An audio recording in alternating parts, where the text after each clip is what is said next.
Tom Sanders sighed as he tossed another bag of garbage into the dumpster behind his apartment building in Neo-San Francisco. The night air was brisk, carrying the hum of the city that never seemed to sleep. As he turned to leave, a faint, peculiar cry stopped him in his tracks. "What the?" Tom muttered, peering into the dumpster.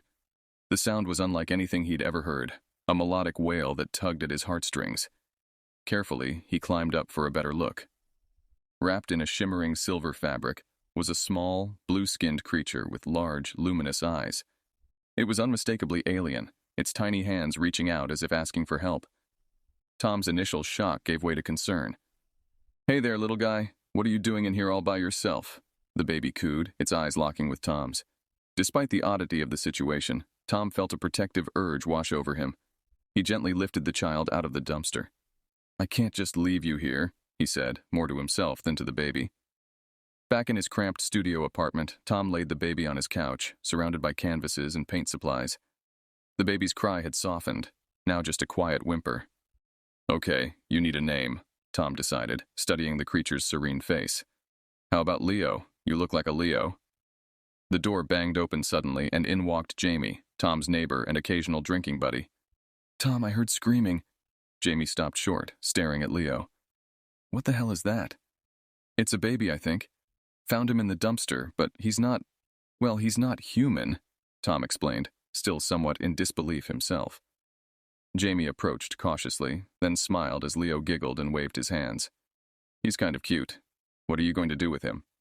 Tom looked at Leo, his decision clear. "I'm going to take care of him. Can you grab some supplies, bottles, formula, maybe some diapers?" "Sure thing," Jamie replied, already grabbing his keys. "You're serious about this?" "Yeah," Tom affirmed, his gaze softening as he looked at Leo. "I can't just turn him over to the authorities. Who knows what they'd do to him?" As Jamie left, Tom turned his attention back to Leo, speaking softly. "You and me, kid. We'll figure this out together." The rest of the night was a blur of feeding attempts, diaper changes, and soothing murmurs.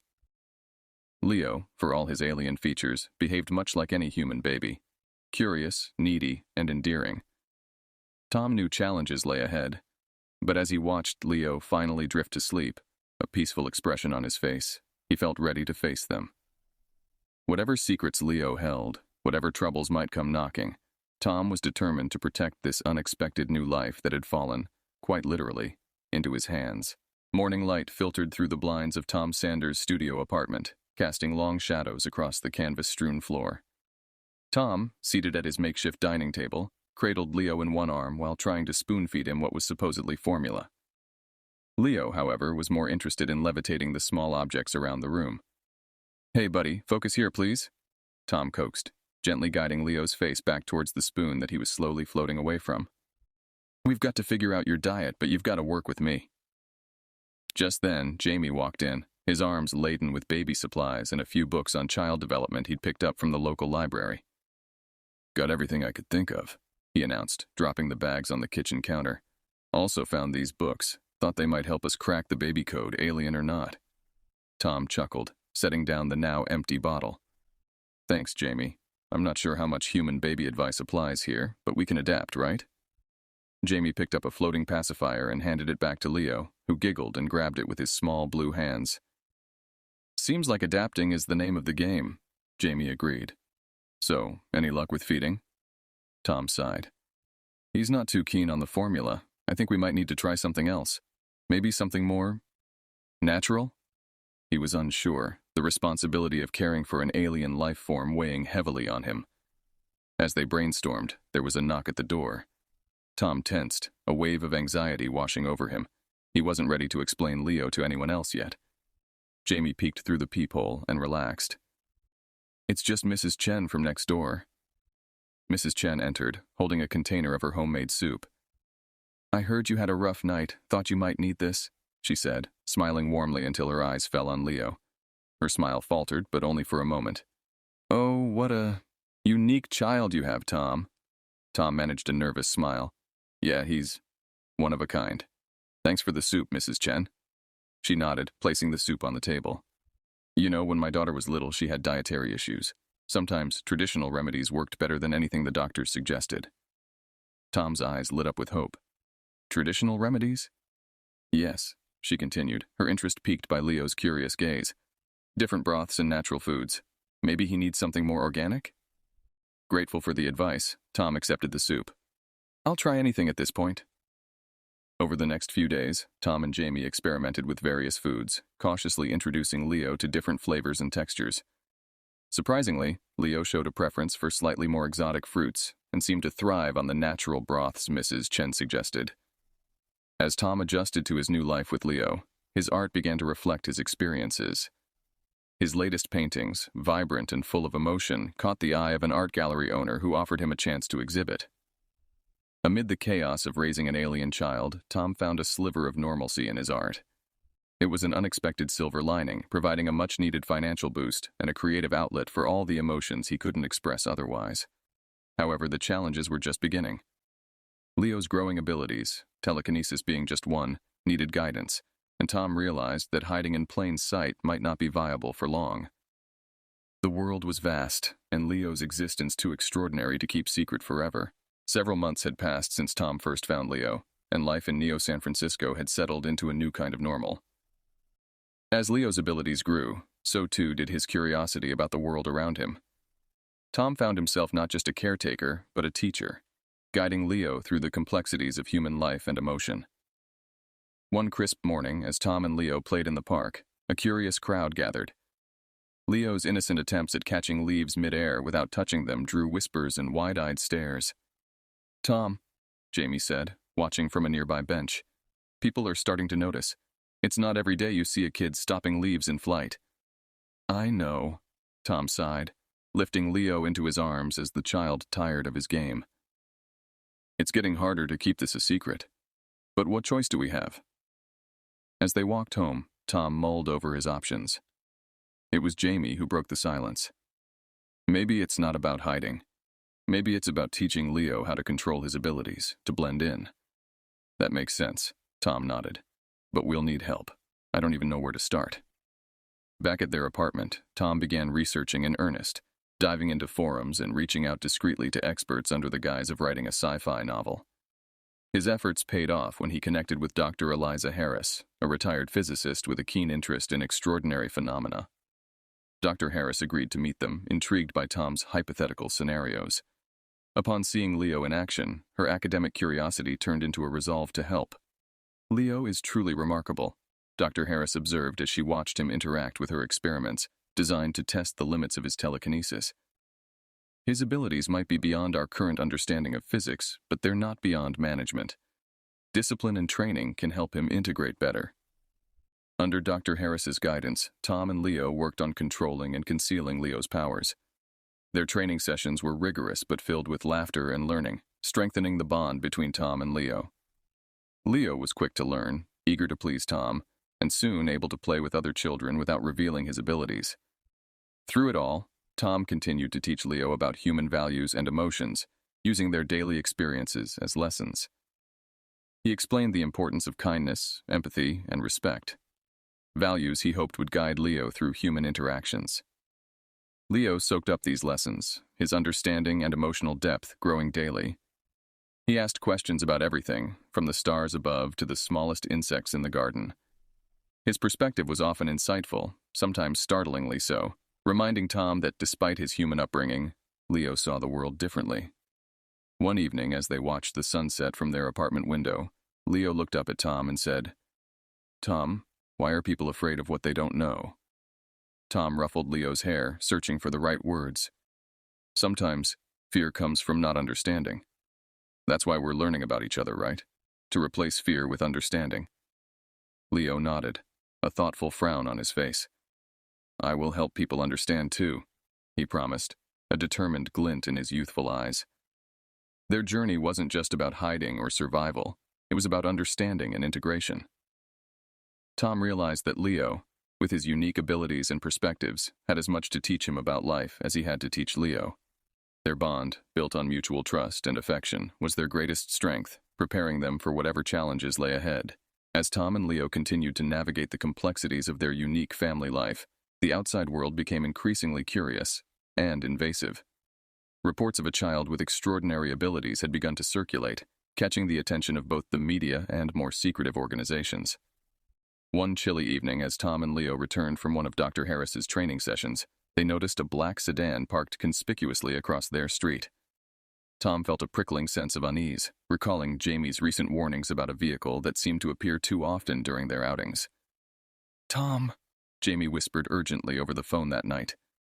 "That car's been parked outside for over an hour now, and it's not the first time. Someone's watching you." Tom peered through the blinds, his stomach nodding. "Okay, let's not jump to any conclusions. It could be nothing." But Jamie was insistent. "Nothing? Tom, this isn't normal. We need to be careful. Maybe it's time to talk to someone who can offer more than just training help."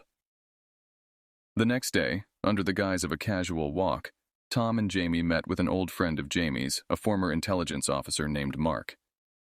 In a quiet corner of a bustling cafe, Tom outlined his situation. Mark listened intently, his expression growing increasingly grave. "Tom, from what you're describing, it sounds like you've attracted the interest of some high-level players. They could be government, private sector.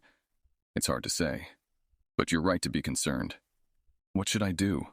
Tom asked, his voice tense. "I can't just keep running. I have to protect Leo."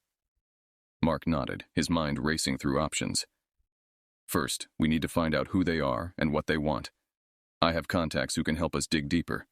In the meantime, keep your routine unpredictable and stay low." Grateful but worried, Tom tightened his resolve to protect Leo at all costs. He and Jamie began altering their routes to and from home and diversifying their daily schedules. Despite their efforts, the black sedan and other signs of surveillance persisted. It became clear that these observers were not deterred by their countermeasures.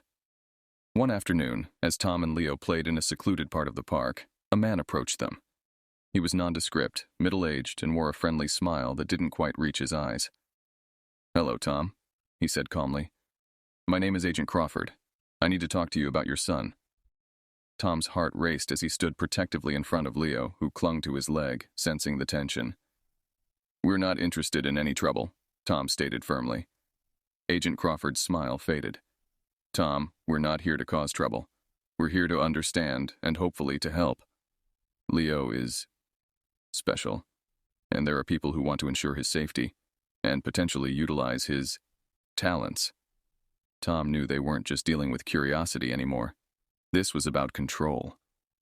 He looked down at Leo, whose wide eyes were filled with a mix of fear and curiosity. "We don't need any help," he replied tersely, turning to leave. Agent Crawford watched them go, his expression unreadable. "We'll be in touch," he called after them, a clear indication that this was far from over. That evening, Tom realized that their lives had irrevocably changed. They were now players in a much larger game, one that involved powers beyond their simple understanding of right and wrong. As he tucked Leo into bed, Tom whispered a silent promise to protect his adopted son, no matter what forces they faced. In the days following their unsettling encounter with Agent Crawford, Tom's concern for Leo's safety reached new heights. Despite his instinct to confront the situation head-on, he knew they needed a more strategic approach. He and Jamie decided it was best to leave the city temporarily and lay low while they figured out their next steps. With the help of Mark and Dr. Harris, they arranged a safe house in an old remote town in Nevada. The town, mostly abandoned after the local mining industry collapsed, offered the perfect cover with its sparse population and limited connectivity. As they settled into the dusty, creaky house, Tom set up a small workshop and art studio where he could keep up with his work, both as a cover and to maintain some normalcy. Leo, on the other hand, was fascinated by the vast desert landscape, its stark beauty so different from the bustling city parks he was used to. "Remember, Leo," Tom instructed as they explored the rugged terrain, "you can't use your powers out here like you did in the park. It's not safe. We don't know who might be watching." Leo nodded solemnly. "I understand, Tom. I'll be careful." Days turned into weeks, and with no sign of Agent Crawford or his associates, Tom began to hope that perhaps they had evaded their pursuers. During this time, Leo's control over his abilities improved significantly under Dr. Harris's remote guidance. She sent exercises and lessons via secure communications, and Leo soaked up the knowledge eagerly. One evening, as Tom worked on a new painting inspired by the desert sunset, Jamie burst into the studio, a troubled look on his face. "We've got a problem," he said, holding up his tablet displaying a drone image. "I spotted a couple of unfamiliar vehicles heading this way. Looks like they're not just passing through." Tom's heart sank. How long do we have? An hour, maybe less. Tom wiped his hands on his apron, his mind racing. Okay, we need to hide Leo. There's a cellar under the old barn. It's not much, but it should keep him out of sight. As they prepared to move Leo to the hiding spot, Tom knelt before him. Leo, you need to stay in the cellar until I come to get you. Can you do that for me? Leo, understanding the seriousness of the situation, nodded. I'll wait for you, Tom. With Leo safely hidden, Tom and Jamie prepared to confront the newcomers. They weren't going to let anyone take Leo without a fight. The vehicles arrived just as the sun dipped below the horizon, casting long shadows across the dusty ground. Tom watched from behind the curtain as several men equipped with what looked like scanning technology began to survey the area. He turned to Jamie. Let's try talking to them. If things go south, we'll have to make a run for it. Stepping outside into the cool evening air, Tom approached the men, his voice steady. Can I help you folks with something? The leader of the group, a stern-looking man with a badge that read Federal Security, stopped and faced Tom. We're conducting a routine check. Heard there were some disturbances in the area. Tom kept his expression neutral. Just quiet desert nights here, but if we see anything, we'll be sure to let you know. The man nodded slowly, eyeing Tom and Jamie suspiciously before eventually signaling his team to move on. Keep your eyes open, he warned, before they got back into their vehicles and drove away. Tom exhaled deeply, watching the taillights disappear into the night. He knew this was only a temporary reprieve. They needed a more permanent solution, and soon. But for now, they had won another day of freedom, and it was time to bring Leo out from the dark, cold cellar. The close call with the federal agents had shaken Tom, but it also crystallized the reality of their situation. It was only a matter of time before they would be found. Despite the relief of evading capture that night, Tom knew they needed a more sustainable plan. Over the next few days, Tom and Jamie worked with Dr. Harris to devise a strategy for a more permanent solution to hide Leo's existence. Their discussions were interrupted when Jamie, who had been monitoring communications for any hint of government movement, burst into the room with urgent news. They're moving in, Tom, Jamie reported, his voice tense. I intercepted some transmissions. They've got orders to detain us and take Leo into custody. They could be here within the day. Tom felt a cold dread settle in his stomach. We need to move, now. Let's get everything we can carry and get out of here. As they hurriedly packed their essentials, Leo sensed the urgency and fear. Tom, what's happening? Are we in danger? He asked, his voice quivering slightly. Tom knelt beside him, placing his hands on Leo's shoulders. We have to go somewhere safe, Leo. It's going to be all right, but we need to leave this place. They loaded up their old truck with supplies and were about to pull out of the driveway when a fleet of black SUVs turned onto their street, dust billowing behind them as they sped towards Tom's safe house. It's too late, Tom. They're here, Jamie shouted. Realizing there was no escape, Tom made a quick decision. Jamie, take the truck and get out of here. Lead them away from Leo. But Tom, just do it, Jamie. I'll take care of Leo, Tom insisted, pushing Jamie towards the driver's side. Reluctantly, Jamie nodded and sped off, drawing several of the SUVs after him. Tom grabbed Leo's hand and led him to a hidden back exit they had prepared for emergencies. They made their way into the dense brush behind the house, but their escape was short-lived. Agents, anticipating their move, surrounded them, guns drawn. Tom Sanders, you are under arrest for harboring an extraterrestrial entity and evasion of federal authority, the leading agent announced through a loudspeaker. Tom stood protectively in front of Leo, his heart pounding as he faced the inevitable. I'm not resisting, but please, don't hurt him. He's just a child, Tom pleaded, hoping to appeal to their humanity. The agents hesitated, and for a moment, Tom thought they might have a chance to negotiate. But then Agent Crawford stepped forward, his face devoid of emotion. Secure the boy, and take Mr. Sanders into custody. Leo was pulled from Tom's grasp, despite his cries and struggles. Tom fought back, but was quickly subdued and handcuffed. As he was led away, his eyes met Leo's, filled with tears and confusion. I'm sorry, Leo. I promise. I'll find you, Tom called out, his voice choked with emotion. The drive back to the city was a blur for Tom, his mind racing with fear for Leo and guilt for not being able to protect him. At a secure government facility, Tom was placed in a holding cell, isolated and uncertain, consumed by worry about what was happening to Leo. Inside the sterile walls of the government facility, Tom felt the weight of failure pressing down on him. Isolated in a small cell with nothing but time, his thoughts spiraled around Leo, where he was, what they were doing to him, and how scared he must feel. Meanwhile, Leo was held in a secure research wing of the same facility, subjected to a barrage of tests and observations. Despite the cold clinical environment, Leo's innate resilience shone through. He remembered everything Tom had taught him about courage and kindness, and it gave him strength. Leo's unique abilities quickly became apparent to the researchers, particularly his capacity for telepathy and manipulating electronic devices. While they saw him as a subject to be studied, Leo used these sessions to learn and plan. He reached out with his mind, slowly and carefully making contact with Tom. "Tom," Leo whispered into the void one night, hoping his thoughts would find their way. Tom, lying awake in his cell, felt a warmth brush against his consciousness. "Leo, is that you?" "Yes, Tom, I'm scared, but I remember what you said about being brave." Leo's voice echoed in Tom's mind, a bittersweet mixture of relief and sorrow filling Tom. "I'm so proud of you, Leo. I'm going to get us out of here, I promise." "Just hold on," Tom replied, his mind racing with a renewed sense of purpose. Over the next few days, Leo used his interactions with the facility's technology to create a map of the building in his mind. He pinpointed where Tom was being held and studied the patterns of the guards. The night of their planned escape, Leo reached out to Tom. "Get ready. When the lights go out, that's your signal. I'll open the door." Tom, ready and waiting, felt a surge of hope. As the facility's lights flickered and died, a sudden darkness enveloping the corridors, Tom heard the electronic lock on his door click open. In the confusion that followed, Leo used his telekinesis to navigate through the shadows, avoiding guards and surveillance. He made his way to Tom's cell, the two reuniting with a silent, heartfelt embrace. "Let's go. We need to move fast," Tom whispered, taking Leo's hand as they snuck through the dimly lit halls, guided by Leo's telepathic sense of direction. They encountered a few guards, but Leo, more confident in his abilities, managed to disarm them with non-lethal force, his control over his powers more precise than ever. Reaching the facility's garage, they found a row of vehicles.